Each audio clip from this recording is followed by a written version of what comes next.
कभी कभी हम ईश्वर को एक कार्यपालक, मौज मस्ती या आनंद का विरोध करने वाले तानाशाह के रूप में कल्पना कर सकते हैं। हम उसे एक ऐसे न्यायाधीश के रूप में कल्पना कर सकते हैं जो एक हथौड़ा लिए हुए है, जो आसानी से गलतियां बताता है और हमारे अंदर मौजूद किसी भी खुशी को दबा देता है। हम ईश्वर को एक ब्रह्मांडीय किलर के रूप में देख सकते हैं। एक ठंडा, अप्रिय, चिड़चिड़ा व्यक्ति बाइबल का ईश्वर नहीं है।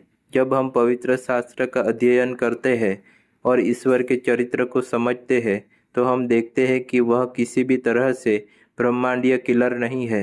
वास्तव में वह वही है जो हमें पुनः स्थापित करता है और हमें सच्चा आनंद देता है। यीशु ने घोषणा की, चोर केवल चोरी करने, मारने और नष्ट करने के लिए आता है। मैं इसलिए आया हूँ कि वे जीवन पाए और वह भी भरपूर, जैसा यूहन्ना 10:10 में लिखा है। पूरी बाइबल में हम देखते हैं कि एक भरपूर जीवन कैसा दिख सकता है। इसका एक बेहतरीन उदाहरण स्वयं यीशु का जीवन है। उनका पहला चमत्कार एक विवाह भोज में किया गया था, जैसा यूहन्ना 2 में लिखा है। बच्चे उनके पास उमड़ पड़े और हम जानते हैं कि बच्चे क्रोधी लोगों से दूर रहते हैं, जैसा मरकुस 10:13-16 में लिखा है। लूका 7:34 में यीशु अपने आनंद की एक झलक देते हैं। मनुष्य का पुत्र खाता पीता आया और तुम कहते हो, देखो यह पेटू और पियक्कड़ है, चुंगी लेने वालों और पापियों का मित्र है। यीशु आनंदहीन नहीं थे। वास्तव में जहाँ तक उनके आलोचकों का संबंध है, उन्होंने बहुत अधिक आनंद प्रदर्शित किया। उन्होंने जीवन में भाग लिया। परमेश्वर स्वयं चीजों से आनंद लेते हैं। उदाहरण के लिए सपन्या 3:17 कहता है कि परमेश्वर हमसे प्रसन्न होते हैं और हमारे ऊपर जय जयकार करते हैं। परमेश्वर अपने आज्ञाकारी बच्चों से प्रसन्न होते हैं, जैसा व्यवस्था विवरण 30:9 में लिखा है। वह दया दिखाने से प्रसन्न होते हैं, जैसा मीका 7:18 में लिखा है। परमेश्वर ने मानव आँख और मन को चकाचौंध करने के लिए पर्याप्त रंग बनाए हैं। परमेश्वर ने यौन अंगों को उनके असंख्य तंत्रिका अंत के साथ डिजाइन किया है, ताकि एक विवाहित जोड़ा अपने प्यार का आनंद ले सके।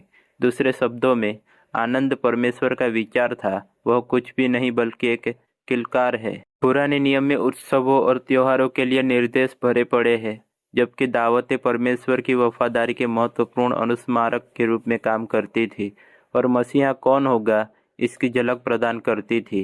वे पूरी तरह से उत्सव मनाने के समय भी थे। अगर परमेश्वर आनंद का विरोधी होता तो परमेश्वर ऐसे दावतों की स्थापना नहीं करते। कभी कभी ईसाई होने के नाते हमें यह विचार आता है कि आनंदित होने का मतलब है बाइबल पढ़ना, ध्यान लगाना या सेवा करना। इसलिए हम सोचते हैं कि ईश्वर अपने आप में आनंद को खत्म करने वाला नहीं है, लेकिन शायद वह हमसे ऐसी चीजों के साथ मजे करने की अपेक्षा करता है जो वास्तव में उतनी मजेदार नहीं है। यह 2 स्तरों पर गलत है। सबसे पहले हम बाइबल पढ़ने और दूसरों की सेवा करने में निश्चित रूप से आनंद का अनुभव कर सकते हैं और करते भी है। साथ ही आनंद केवल उन गतिविधियों में नहीं मिलता है।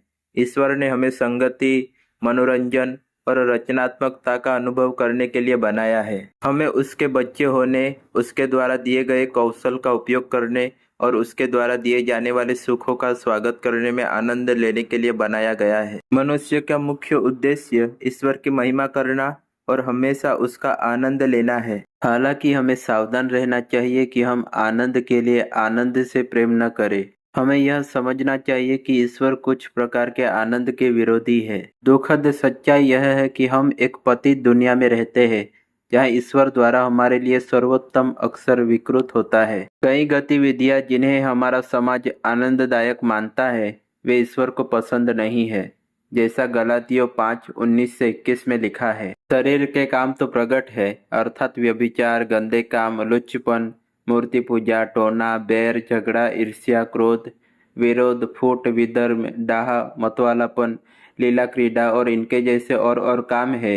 इनके विषय में मैं तुमसे पहले से कह देता हूँ, जैसा पहले कह भी चुका हूँ, कि ऐसे ऐसे काम करने वाले परमेश्वर के राज्य के वारिस न होंगे। उदाहरण के लिए, ईश्वर अनैतिक यौन संबंध या नशे को उचित नहीं मानता। परिणाम स्वरूप कुछ लोग ईश्वर को आनंद को नष्ट करने वाला कहते हैं।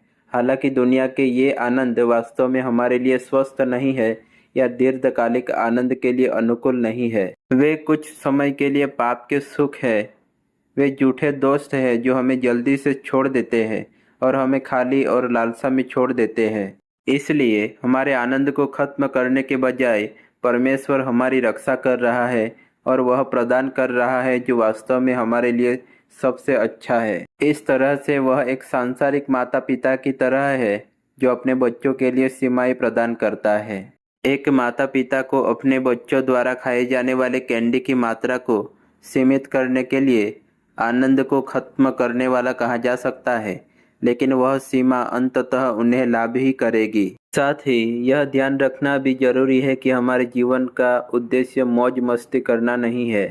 उसकी आत्मा हमारे जीवन में फलों को उत्पन्न करती है, जैसा गलातियों 5:22 में लिखा है। पर आत्मा का फल प्रेम, आनंद, शांति, धीरज, कृपा, भलाई, विश्वास, नम्रता और संयम है। ऐसे कामों के विरोध में कोई भी व्यवस्था नहीं है, क्योंकि वह आनंद का स्रोत है। इसलिए परमेश्वर से अलग आनंद की कोई भी खोज मूर्ति पूजा है। हमारी अपनी भलाई के लिए परमेश्वर सांसारिक अस्थायी आनंद के पीछे हमारी पकड़ का विरोध करता है, जिसका वादा पाप करता है। कभी कभी हमें परमेश्वर के राज्य के महान आनंद में निवेश करने के लिए तात्कालिक संतुष्टि को एक तरफ रख देना चाहिए। भजन संहिता 16:11 कहता है, तू मुझे जीवन का रास्ता दिखाएगा, तेरे निकट आनंद की भरपूरी है, तेरे दाहिने हाथ में सुख सर्वदा बना रहता है। आमीन।